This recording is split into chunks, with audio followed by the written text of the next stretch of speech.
In the early decades of Grand Prix racing, medical facilities were shockingly poor by modern standards. But advances in car safety have dramatically reduced the risk of serious injury or death in a Formula One car. When today's race begins, there'll be 6 mobile response teams with doctors, paramedics and firefighters based around the circuit. They can get to any incident around the track within 30 seconds.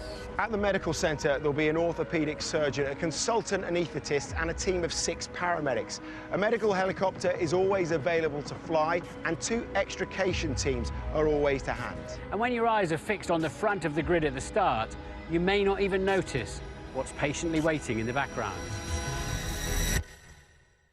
The medical car, powered by a 4-litre twin-turbo V8 engine, the Mercedes C63S perhaps best represents developments made in medical support since Formula One began. And it's driven by this man, former British Formula 3 champion Alan van der Merwe. And in the passenger seat is the FIA's Chief Medical Delegate, Dr. Ian Roberts. Just talk us through your role on an F1 race weekend. My role is to look after the driver in the first phase of the incident, to coordinate the rescue, to follow the first lap, and also then to be on standby at the end of the pit lane during the race. You've been driving the medical car for 9 years, and presumably you have to get there pretty sharpish to any incident. Yeah, I guess my job is to get Ian to an incident as quickly as possible, but also under any circumstances. So it's a balance of speed and calculating the risk. Now, I know you guys are very well practiced in this, but we've rigged up something, a live simulation. Jeff is our unlucky driver who's put it in the wall here. How would you start the extrication process, Dr. Ian? First of all, we need to assess the driver. It may be that he can get out himself, and if that's the case, then we'd encourage him to do so. We can see that he's had a fairly big hit. That indicates a hit of at least 15 G. And then, of course, at the back, you've got the status of the battery pack here to tell you whether you can approach it or not. Exactly. The red flashing light indicates that there's a system error, of which one of those errors may be that the car is electrically unsafe, in which case when you see the electrification team come in, they'll be wearing electrical safety gloves. And what do you do with the medical car at this stage, Alan?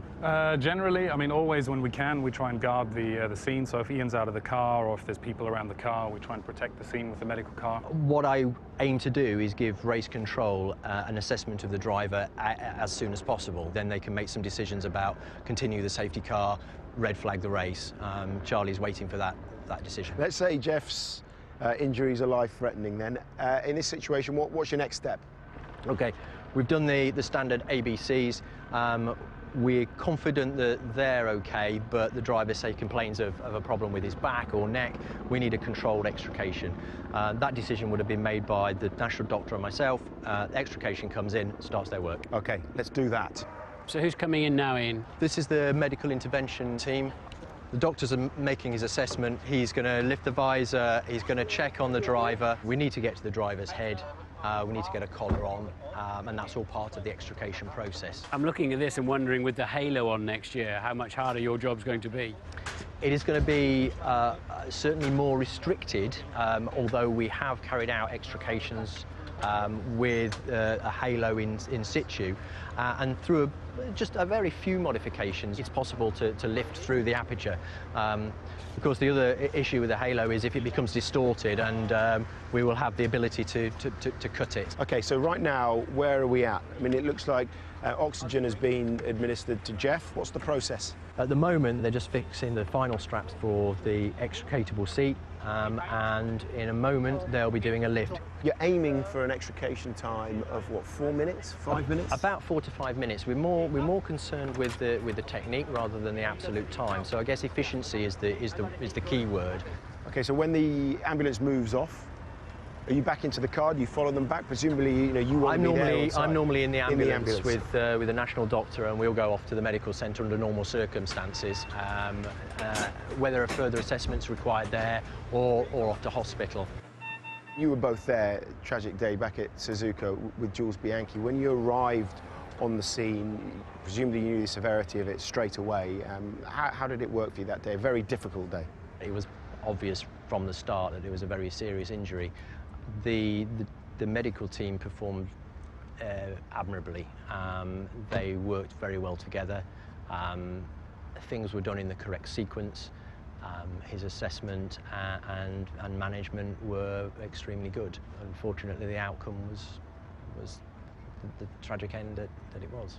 Did the drivers ever come up to you and go, "You're the guys that start behind us on, thanks, appreciate what you do"? Do they know you're there? Not quite. Not quite, no. No. we see a lot of them. We see Fernando a lot in the medical car, unfortunately, for reliability reasons. A few of them we have a bit of a rapport with, but most, I mean, to be honest, when I raced, I had no idea there was a medical crew there. It's just not in your mind, is it, when you turn up to a racetrack? You don't want to think about it. You're like the 11th team in the pit lane, aren't you? You've got your mechanics, the full setup, the garage, everything. You test the car.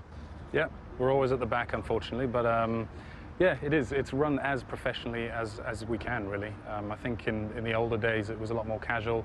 Sid used to just grab a local car and a local driver and just get on with it, but it's a well-run machine now. Sid Watkins was a big part of that transformation, wasn't he? Absolutely. I mean, he was the pioneer. There was very little available, and he built it up from virtually nothing. When he would arrive at circuits and find the medical centre was a room with a sink in a corner and maybe not even have running water, it came from that to what it is today. And it's been a gradual progression, and you know, it's extremely professional.